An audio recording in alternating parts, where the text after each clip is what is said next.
Hi friends, welcome to my channel. ఈరోజు video చాలా ఇంట్రెస్టింగ్గా ఉందండి. వీడియోని ఎక్కడ స్కిప్ చేయకుండా ఎండ్ వరకు చూసేయండి. ఇక మిత్ర కళ్ళు తెరిసేసరికి తన టేబుల్ ముందున్న లక్ష్మి ఫోటో ముక్కలు ముక్కలు అయ్యి ఉండడం చూసి ఈ ఫోటోని ఇలా ఎవరు చేశారు అని మిత్ర అనుకునే లోపే అరవింద మిత్రాని నిలదీస్తూ ఉంటుంది. ఏంటి మిత్ర, ఇంకా లక్ష్మి అంటే నీ మనసులో ప్రేమని దాచుకున్నావా? నీ మనసులో లక్ష్మి అంటే ద్వేషం, కోపం, అసహ్యం మాత్రమే ఉన్నాయి అనుకున్నాను, కానీ ఇంకా కూడా ప్రేమని దాచుకున్నావా అని అరవింద నిలదీస్తూ ఉండగా ఇక మిత్ర ఇలా అంటుంటాడు. లేదమ్మా, లక్ష్మి అంటే నాకు కోపం తప్ప ఎటువంటి ఫీలింగ్ లేదు. తను చేసిన మోసానికి నా గుండె ఎప్పుడో 1000 వక్కలైంది. ఇంకా ఆ విషయం ఎప్పుడు గుర్తొచ్చినా కూడా ఇక నా గుండెకి ఆ ముక్కలు తగిలి చాలా నొప్పిగా ఉంటుందమ్మా అని మిత్ర అంటుండగా ఇక అరవింద ఇలా అంటుంటుంది. లక్ష్మి జ్ఞాపకాలన్నింటినీ తాళం పెట్టి ఒక రూమ్లో వేసావు కదా, మరి 5 ఏండ్లగా ఎవరి కంట కనబడని ఈ ఫోటో ఇప్పుడు లక్కీ కళ్ళకి ఎందుకు నీ రూమ్లోనే కనబడింది అని అరవింద అడుగుతుండగా ఏమో నాకు తెలియదమ్మా అని అనేస్తాడు మిత్ర. ఇక మళ్ళీ అరవింద, నువ్వు చిన్నప్పుడు పాలకేడుస్తున్నావో అజీర్తితో ఏడుస్తున్నావో నాకు తెలిసేది మిత్ర, కానీ ఇప్పుడు నువ్వు అబద్ధాలు ఆడుతున్నావు. లక్ష్మి అంటే నీకు ఇష్టమని తెలిసి కూడా నువ్వు నాతో నిజం చెప్పట్లేదు. అయినా ఏం పర్లేదురా, ఎక్కడో నీ మనసులో లక్ష్మి అంటే ఇష్టమని నాకు తెలిసింది కదా, అది నాకు చాలు. కానీ మనీష ఆ లక్ష్మి ఫోటోని ముక్కలుగా చేసేసింది. ఇక దాన్ని మళ్ళీ ఫోటోలాగా చేసి దాచుకుంటావో లేదంటే విసిరిస్తావో నీ ఇష్టం మిత్ర అని అంటూ అరవింద వెళ్ళిపోగానే ఇక మిత్ర లక్ష్మి ఫోటోనే చూస్తూ ఇక తను చేసిన మోసం గుర్తు తెచ్చుకొని వెళ్ళి ఫ్యాన్ ఆన్ చేస్తాడు. ఇక లక్ష్మి ఫోటో ముక్కలుగా ఎగిరిపోతుంది. ఇక మరోవైపు దేవయాని వచ్చి ఆలోచిస్తున్న మనీషాని ఏదో కోల్పోయినట్టు ఎందుకంతలా ఆలోచిస్తున్నావు అని అడుగుతూ ఉంటుంది. ఏం లేదా ఆంటీ, ఇంకా మిత్ర లక్ష్మిని ప్రేమిస్తున్నాడా, ఇంకా మర్చిపోలేదా అని ఆలోచిస్తున్నాను అని అంటూ ఉంటుంది మనీష. ఇక ఆ ఆలోచన వేస్ట్, ఇంకా మనసులో పెట్టుకున్నా కూడా లక్ష్మి బ్రతికి లేదు కాబట్టి, ఇంకా చనిపోయింది తిరిగి రాదు కాబట్టి నీ ఆలోచన వేస్ట్. అయినా నేను ఒకటి చెప్పడానికి వచ్చాను. నేను బయటికి వెళ్తున్నాను, నువ్వు కూడా నాతో వస్తావా, కాస్త రిలీఫ్గా ఉంటుంది అని అంటూ ఉంటుంది దేవయాని. ఎక్కడికాంటి అని మనీష అడగ్గా దీక్షితులు గారి దగ్గరికి వెళ్తున్నాను అని దేవయాని చెప్పగానే ఎందుకంటీ అని అడుగుతూ ఉంటుంది. ఇక వివేక్ జాతకాన్ని దీక్షితులు గారికి చూపించడానికి వస్తావా అని అడుగుతుండగా నేను వస్తానంటే దీక్షితులు గారితో మాట్లాడే కొన్ని మాటలున్నాయి అని మనీష అంటూ ఉంటుంది. ఏంటో ఆ మాటలు అని దేవయాని అడుగుతుండగా వెళ్తూ వెళ్తూ చెప్తానులేండి పదండి అని అంటూ వాళ్ళు కారులో దీక్షితులు గారి దగ్గరికి బయలుదేరుతారు. మరోవైపు లక్ష్మి దీక్షితులు గారి ఆలయానికి, అదే ఆశ్రమానికి చేరుకుంటుంది. అక్కడ శిష్యులతో మాట్లాడుతుండగా మీకోసమే దీక్షితులు గారు వెయిట్ చేస్తున్నారు, వెళ్ళండి అని చెప్పడంతో లక్ష్మి వెళ్ళి దీక్షితుల ముందు కూర్చొని బాధగా భయంగా ఇలా అడుగుతుంటుంది. ఏంటి దీక్షితులు గారు, మళ్ళీ మిత్ర గారికి ఏదైనా గండం ఎదురవనుందా, ఏమైనా ప్రమాదం జరగనుందా అని లక్ష్మి అంటుండే లోపే ఇక నీ సందేహాలకి నేను సమాధానాలు చెప్తానమ్మా, కానీ నా మనసులో ఉన్న ప్రశ్నలకే నేను సమాధానాలు వెతుక్కోలేకపోతున్నాను అని అంటుండగా ఏంటి దీక్షితులు గారు మీరు అలా మాట్లాడడం ఏంటి అని లక్ష్మి అడుగుతుండగా అవునమ్మా, నేనే సందేహంలో పడిపోయాను.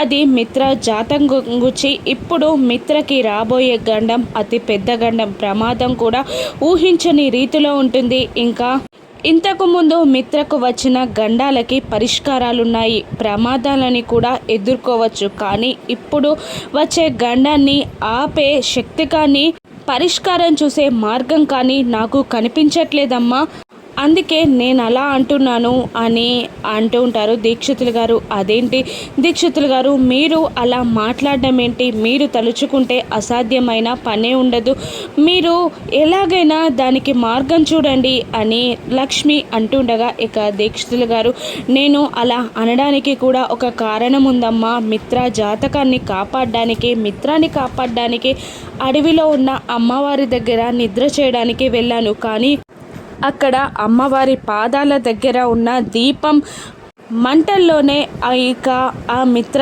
జాతకం ఆహుతైపోయిందమ్మా అని అనగానే లక్ష్మి షాక్ అవుతూ ఉంటుంది. అందుకే నేను అంత బలంగా చెప్తున్నాను, ఇక వచ్చే గండాన్ని మన ఊహకి కూడా అందనట్టుంటుందని నేను అనుకుంటున్నాను అని అనగానే ఇక దేనికైనా పరిష్కారం ఉంటుంది కదా దీక్షితులు గారు, ఇక మీరు ఖచ్చితంగా వెతకగలరు, వెతకండి అని లక్ష్మి అంటూ ఉంటుంది. వెతుకుతానమ్మా, వెతుకుతాను, ఖచ్చితంగా వెతుకుతాను అని దీక్షితులు గారు అంటూ ఉంటారు. మరోవైపు ఎందుకు మనిషా, నువ్వెందుకు దీక్షితులు గారి దగ్గరికి వస్తున్నావు అని దేవయాని అడగగానే ఇక చూడబోతూ రుచెందుకంటే వెళ్దాం పదా అని అంటూ ఉంటుంది మనీష. అసలు నిన్ను ఆశ్రమంలోకి అడుగు పెట్టనివ్వగలడా, మళ్ళీ శాపం ఇచ్చేస్తాడా అని దేవయాని అంటుండగా నాకు అదే భయంగా ఉంది అని మనీష అంటూ ఉంటుంది. నువ్వు కాస్త ఓవర్ యాక్షన్ చేయకుండా కాస్త క్రమశిక్షణతో ఉన్నట్టు యాక్టింగ్ చెయ్యి, ఇక నేనంతా చూసుకుంటాను అని దేవయాని అంటూ